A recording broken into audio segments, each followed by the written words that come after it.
Welcome to Empire Building, the podcast where we talk about building big businesses and even bigger lives. I'm your co-host, Wendy Papasan. And I'm Seychelle Van Poole.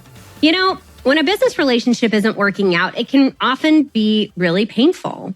And it can often be painful for the person that isn't performing in addition to the business, right? Like, I think about, when you have someone in a role and that role is not working for them, like that can cause that team member stress, that can cause them anxiety and depression, even major health issues sometimes. And the reason why I say that is like when you have someone in the wrong role, it's kind of like a rubber band, right? Every morning that person wakes up, they have to motivate themselves to get out of bed. They have to motivate themselves to go and do a role or a job that is not the natural best fit for them and what's going on in their life.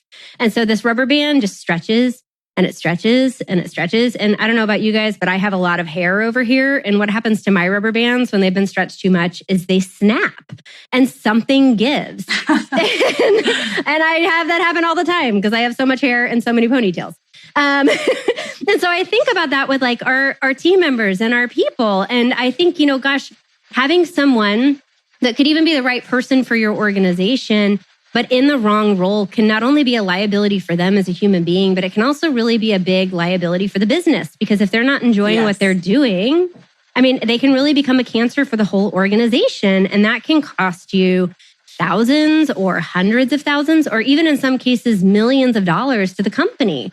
And so, what this episode is about is this episode really is that we believe we all want to enjoy our work. We believe we want to find fulfillment. And I think that Wendy and I can speak for Via and Sarah on this too, is that we believe we want to be in an environment that completely supports us and supports our team members.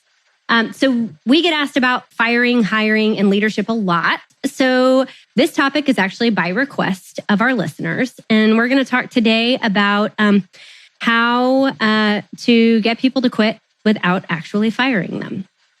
Yes. So Seychelle's superpower is a super long intro without telling you the title of the Thank podcast. you. It is. It really is. Once again, Seychelle, congratulations. Yeah, I love that. Actually, this morning I was talking to my team about this idea of gradually then suddenly. Yes. And so I was Googling it, and I thought the concept came from that book by Susan Scott. Yes, Fierce Conversations. There's actually Fierce Conversations, but there's actually a passage in Ernest Hemingway's novel, The Sun Also Rises, in which a character named Mike is asked how he went bankrupt. And two ways he answers: gradually, then suddenly. And so I love that because that's exactly the metaphor you're talking about the rubber band, which is the idea of gradually then suddenly. That's right. So today we're going to dive into how you get someone to quit instead of firing them, because you don't want that gradually then suddenly to happen to you. That's exactly right. And we should give you a full disclaimer that this is not legal advice and we are not HR professionals. So this is from experience with coming from care and candor for our team members. We are not giving you legal advice on this episode. So without further ado, we'll jump on in. Without further ado, yeah. So I'll just ask the question, Seychelle, why would you want someone to quit instead of firing them? Why not just fire them? Well, I'm going to go for the business owner selfish reason first, which is it saves you money. If someone quits, instead of you having to fire them, it saves you money. It saves you unemployment filing. It saves you extra money out of pocket, right? For wages, garnished wages, all that stuff. So it can save you a lot of money. But I think what I would argue even more important than that as a business owner is it's really better for the employee. It gives them the opportunity to save face. It gives them dignity to exit, and it creates a more positive relationship in the future. And I think if you catch it early enough, it gives everybody a feeling and sense of control in the situation.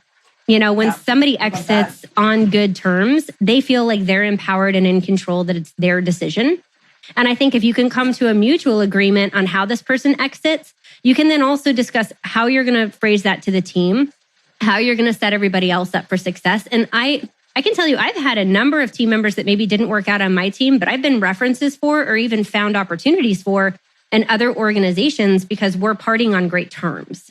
Because very rarely do you have someone on your team who's just, unless you haven't done a great job with the hiring process, which does happen, but very rarely do you have someone who's just a horrible person. That's right. That you need to get rid of. And obviously, if you've got someone who's, violated your kind of shady person clause, which we have, by the way, which not really being a good person, they're probably just a bad fit on that role. They're in the wrong seat on the bus. Yeah. And honestly, that's your fault. You hired that person. That's right. For the job and for that role. And so there's a certain amount of responsibility that you have to take there. That's totally fair. So, the second phase that I think of, Wendy, is so what happens when somebody isn't performing in the role? What do you do? Okay. It has to be, we need the right person in the right role at the right time, right? Yeah. So PRT, as Seychelles has cleverly acronymed it, person, role, and time. That's what you can think. When those aren't in alignment, it's going to be a problem no matter how badly you want it to work. So maybe you can give us that example of so this goes back to that. Team. This goes back to that rubber band analogy. Like I've seen it before multiple times, but I'll just give you one example. Like we had a team member who is a very steady, stable person and a high S personality on the disc, right? Likes security and really wanted to go into sales. And I have a lot of people on our team that fit that bill. And when they feel confident and empowered, look like a high D, high drive, great closer. But I had one person in particular whose energy level was low. That was actually the biggest concern when we hired this person. And the energy never showed up. And what would happen is this person would really psych themselves up for the opportunity and to lead generate and to go out and serve clients and do an amazing job for them. And for 1 week, this person would show up like a superstar. And then week 2, they would kind of start wearing down because their energy was lower and the speed was too fast for them and the pressure was too much for them, and they would start to get sick. And then by week 3, they would be completely out of commission and sick. And then the cycle would start over again because then they would sleep for like a week straight, get their energy back up, and then they would show up like a superhuman again on, the 4th week. And then we would repeat the cycle. And so every 3 weeks, we would get an amazing human, and then we would get, not an amazing human, an amazing performer. This person's a great person regardless of the role. But when that starts to show up, where you see someone showing up sick all the time, or you see them where there's this yo-yo, right? Like that could just be that they're an amazing person, but maybe this is not the role that is best suited for their natural strengths. And that's what I'm talking about. We had the same thing actually happen on our team, where it was someone who had an administrative background, was in the real estate industry, and always wanted to be in sales, was curious about it. Absolutely. And I can remember when we hired her, she has very high structure. Yep. And I thought to myself, it's going to be really hard for her to be an agent and sustain that for a long amount of time, because people who like a lot of structure, they like to have a rhythm and they like to have a routine. And that's exactly what happened. Is this person is an extremely high performer, super talented, showed up in a huge way, was actually very successful as an agent, and 6 months in was completely burnt out. And essentially spent several weeks just sitting on her couch in her pajamas because she just couldn't handle it anymore. The great thing about that is we did allow her to kind of work through that dream of being an agent. And then we were able to, when she came to us and basically said, I can't do it anymore. Basically we said to her, hey, we've been waiting for you to do this. And we have this other idea for you. And so now she's actually in a different role where she's, just a lot happier, honestly. Well, and so you just described a great example of what we like to call red light, green light, right? It could be you heard from this person on your team, right person for the team. Right? They show all the right characteristics for being someone whose core values align with your team. And it could even be the right time, right, to be on your team, but it was the wrong role. And so when you play red light, green light, right, you can play red light, stop, take a break and say, is this the right person? Yes. Is it the right time in their life naturally suited to be on our team? Yes. But is it the right role? Okay, red light on that. Let's reimagine what that needs to look like and see if we can find something that would create a better alignment with what works for them. So that's a perfect example, Wendy, of a red light, green light, where you could then help either them self-discover or help rediscover for them what's going to be that role. So how did that conversation go when that person hit that wall, just out of curiosity? Yeah, well, it was actually, she came to us and we said to her, we've sort of been waiting for you to have this conversation. Because honestly, if we'd had the conversation before she dove into the sales role, I'm not sure that she really would have listened to us. Right. And we thought she was just a great fit for the team. And luckily we had another place to slot her in. But I mean, the thing is, your behavior, anybody who is talented can do any job they put their mind to. Like, that's the reality of it. Yep. If you have enough grit, if you have enough determination, you can do the job. However, your natural behavior is always going to show up, and it's gonna show up in the form of the way you feel about your job every day. When you're doing a job that aligns naturally with your behavior, at the end of the day, you feel excited. You feel like your day was awesome. Empowered. You feel like you're not working. Right, exactly. And of course, everybody has a long day. I mean, I love my job and I love what I do every day. I mean, of course, everybody has a long day where they're just like, I'm wiped out.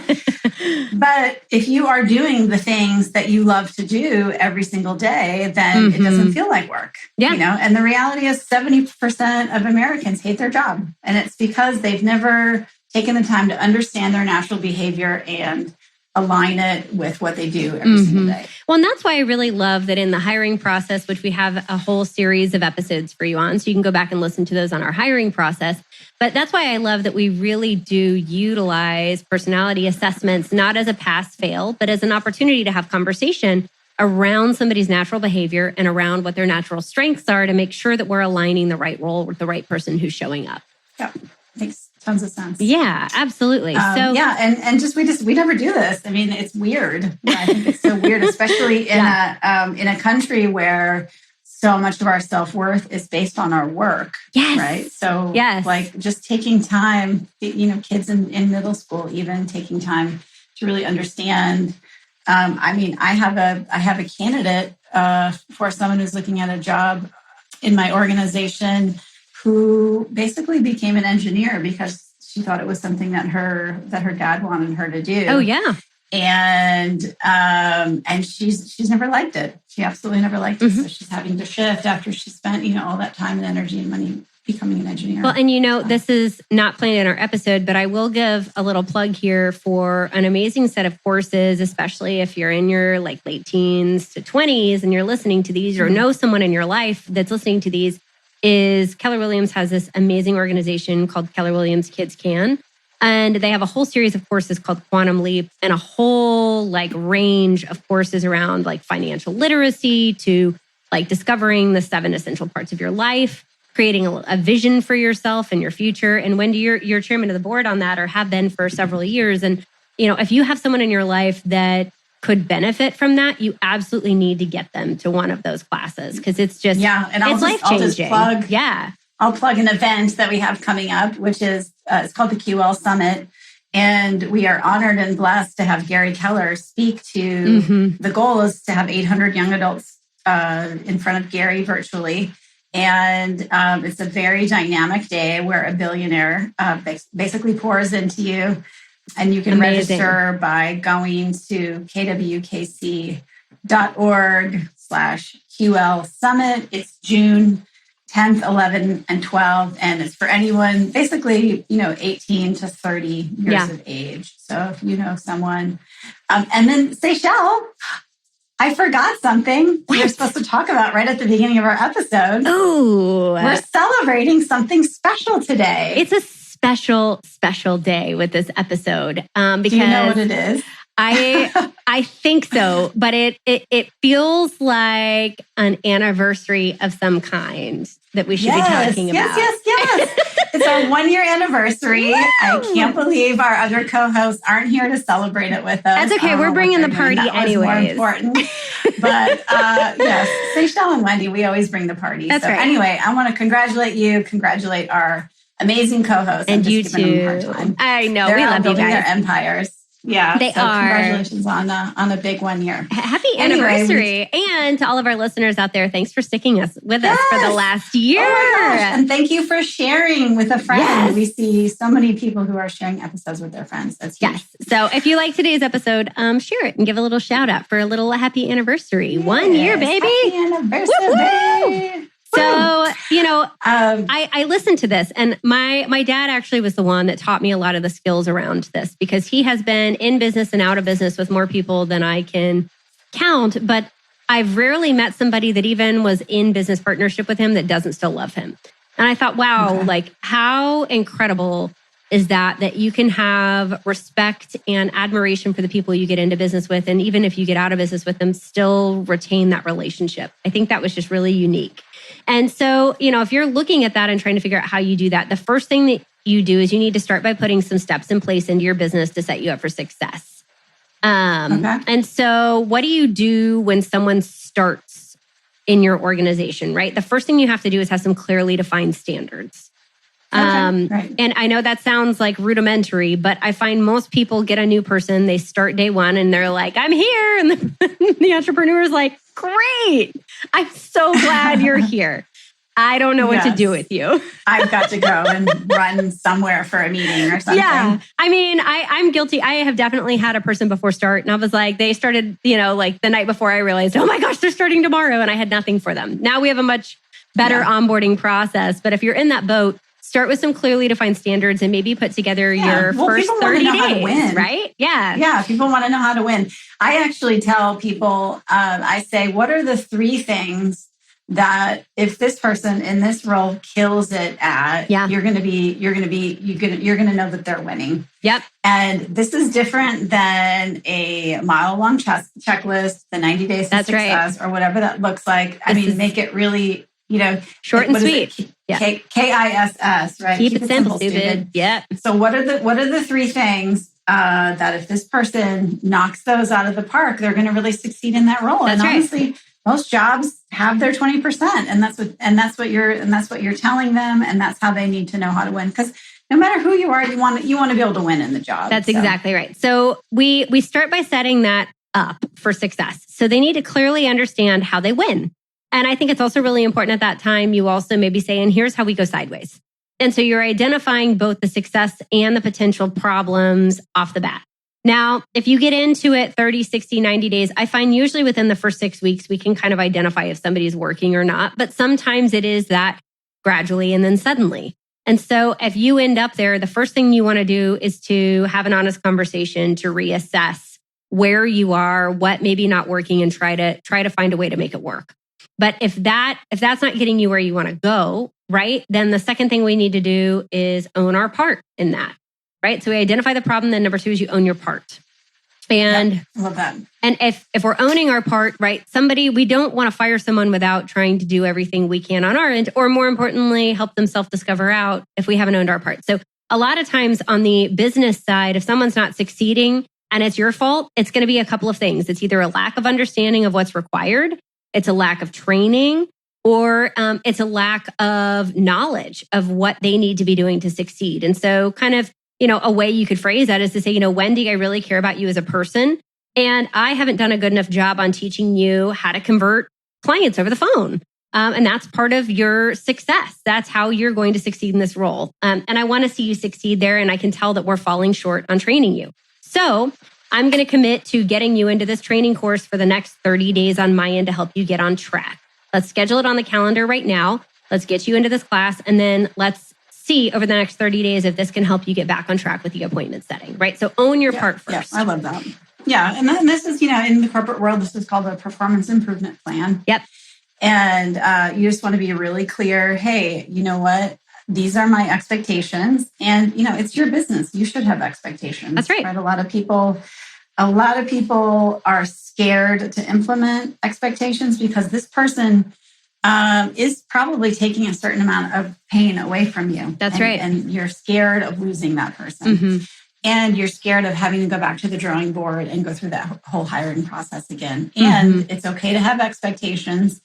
And you really need to look at yourself and say, have I done everything I can do in order to help this person succeed in the role? And if the answer is no, then okay, just exactly what Seychelle said. Okay, we've got 30 days, right? Here are the standards. The standards are to set one appointment a day. And in order to do that, this, you need to do this, this, and this. Okay. And then actually help them. Yeah. Right? And then actually help them. And then, the next part on that, number 3, is to get buy-in, right? That team member has to meet you in your efforts. It can't be all on you as a business person. They've got to want it too. So, I've had, scenarios where, other team members were screwing up and agreed to do things, and the other team member never made an effort to fix it or to adjust their behavior. And so if you're going to be meeting them and doing these things, you need to then also clearly step out and say, in addition to the added training that I'm going to be providing for you, I would like to know from you what part you have to play in your success, right? And it could be, I'm concerned that you're showing up late. I'm concerned that you're missing your numbers. I'm concerned you're getting sick every 2 weeks or lacking motivation, and or not calling people back fast enough, right? Insert whatever it is, the challenge that you're having, and I want to know if you're committed in the next 30 days to see an increased improvement in this area and what that looks like. What can you do to help fix that, right? So you're going to ask for their buy-in on it. Yeah. And this is where you have to over-communicate everything. Yes. So every conversation, you reiterate at the end of the conversation what you both agreed to. You want to put it in an email and reiterate what everyone's agreed to, because honestly, it can be very clear in your head, and you can be spitting stuff out, and you can think that the other person knows exactly what they're supposed to do, but they probably don't. Yeah. I mean, that's just human nature, is, we filter everything through our own lens. Yeah. And so you need to be communicating, over communicating, over communicating, and over communicating. So, And honestly, if you care about this person, you're having this conversation because you want to see them succeed. You're not having this conversation to try to exit them. You're going to do everything you can before any exit needs to happen. So yes, well, it all comes down to care and candor. That's exactly. Right. I mean, for them, like I said, unless you've hired a person who is detrimental to your organization, who's harming people, doing bad stuff, then you do actually need to fire that person. Yeah. You're not going to put someone who's a bad cultural fit or kind of ruining the culture of your team on a performance improvement plan. This is someone you truly desire and care about. And, I've seen, Jay, my husband, supervises quite a few more employees than me. And I've seen it both ways, where some people have been put on the performance improvement plan and they've awesomely stepped up to the plate. Yes. They started showing up on time, not missing their numbers, not getting sick anymore. They've got motivation. They're calling people back. And then some people have gone the opposite direction, where, they sort of just deselected. So, and that's the beauty is you want to be able to give the person an opportunity to step up to the plate and succeed, or to exit gracefully with dignity, right? That's really the goal. Yeah. And so if you're then working to give them the option for that, sometimes in these meetings, what I will say is I'll sow the seeds, right? I'll say, I want you to really think about this commitment that we're asking from you. And I want you to sleep on it tonight and circle back with me tomorrow so we can nail down your commitment for your success. And I also want you to think about, is this the right role for you? Is this the right environment for you to succeed? And Wendy, if you wake up tomorrow and you decide this isn't the right fit for you, I want you to know I fully support you. And I want us to see, I want to see you succeed at a high level wherever you are. And this is where you could even help forecast a different role if this doesn't feel like the right one for them. That's okay. You may have it just like you talked about, right? And we've had it too. We may have another opportunity on the team that's great for them, or we may know of other people that have great opportunities around the industry as well. So there's definitely opportunity for that. Yeah. Yeah. And sometimes the discovery process for that person can take a few days or even weeks. But, once the seeds are sown and they've put some thinking time into it, you can really positively help that person transition to a new role, a team, or even a different career that will be in alignment with them. And honestly, guys, you're doing them a huge favor, right? You're not doing anyone a favor by keeping someone on your team who's failing in a role. That's right. Nobody actually wants to fail. Home. Yeah. No, at the end of every day and feel like, gosh, I'm terrible at my job. I'm not succeeding. Because you guys, there's a job for everyone. Yeah. Right? There's a good fit for a good job with everyone. And just because you're not that fit for that role doesn't mean you're not a fit for another role. So That's you're exactly really helping that person you're really, helping that person move on to their next career opportunity, honestly. And, it's really amazing. If you're fortunate to be in business long enough, like many of us have been, and you turn around and you get to see, gosh, I have been so fortunate to be in business with so many talented people, many of whom are still with us today, and some of whom are actually doing amazing things in different parts of the world and different parts of the industry. And it's cool to be able to kind of look back and see some of those ripples that you've helped create with other entrepreneurs and other leaders getting to grow. And so, it's a challenging part of being an entrepreneur, but it's also, I think, a real gift that we have an opportunity to have if we can handle it in a positive way. So then after your person sleeps on it, you're going to then circle back with them to get the next steps and decisions. That's where you're going to write up what the game plan is, or if they want to exit, you fully support them and you craft what that's going to look like. And you want to have them sign it, yes. Right? So you write everything down. They sign the performance improvement plan. So they're super clear about what's going on. Yep. That's exactly right. And you don't ever want anyone to leave and give the feedback like, hey, I don't know why I'm being fired. That's right. Or I don't even know why. Yeah. And we're really not talking, we're talking about how to get someone just to kind of deselect, right? Yeah. It's opting into either a different role or opting into a different career path or opportunity somewhere else. And, I think it's also important for that person to be able to know what you're going to say. So I always try to say, okay, this is a game plan for how the exit's going to go. And I want you to, let's craft right now. Here's what I'm going to say to the team. And here's how I'm going to say it. Because I don't want them having any question. So you're with that person. I'm sitting. Wendy, I'll role play with you. Yeah. But I'm going to say, I fully, thanks for telling me that you feel like this isn't the right environment for you or the right role for you. I fully support you in that. And I want you to know we want to see you happy. And we want, our mission is to see people happy, healthy, and wealthy. And if it's not in our organization, we want to see you doing that wherever you are in your life. And so if we're going to be exiting, which is totally okay, here's how we're going to do that. And we write it out and we sign it. And then I say, and here's what I'm going to say to the team, right? I'm going to say, we love and support Wendy. We think she's an amazing human. She's decided that this opportunity is not the best one for her, but we're going to serve as a reference for her for other opportunities. And we think she's fantastic. And so I hope you all will join me in wishing her all the success in the world and support her in her next opportunity. And we try to make it a really positive thing because it's not personal. This is not a personal thing. The personal part is wanting to see them personally succeed. Yeah. It's definitely not personal. So just to kind of wrap up, being a business owner is challenging. Mm-hmm. And would it be easier to fire someone and not go through this whole rigmarole? Yes, it absolutely would. However, we're building big businesses and even bigger lives here. And that means treating people with dignity and grace and helping them move to the next logical step in their career, regardless of whether or not it's with our organization. Yep. So just to wrap up, you want to make sure you have your standards set. You clearly define the role. And then you want to address whatever issue is happening with them, over communicate what that issue is, help them understand why they aren't meeting the standard. Do whatever you can to help train them to meet that standard. If it's still not working, put them on a 30-day performance improvement plan that they're very clear what the standards are and how they can get there. Have them sign it. And then at the end of that 30 days, if it's still not working, you guys sit down together and, I'm just like you say, Shelley. I mean, honestly, I think of all the empire builders, we're the most similar in our leadership. Yep.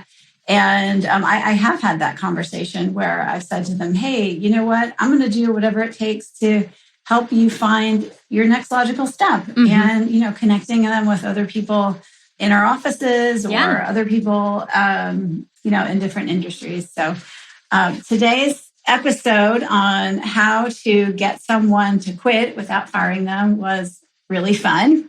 And I want to thank you guys for listening. It's been a whole year. It's been an incredible year. What a year. We won the pandemic.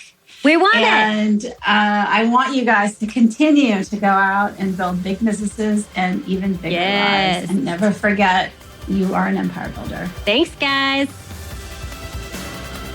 Thanks for listening to Empire Building. If you like what you heard, join our tribe by subscribing on your favorite podcast platform and help us spread the word by leaving a 5-star rating and review.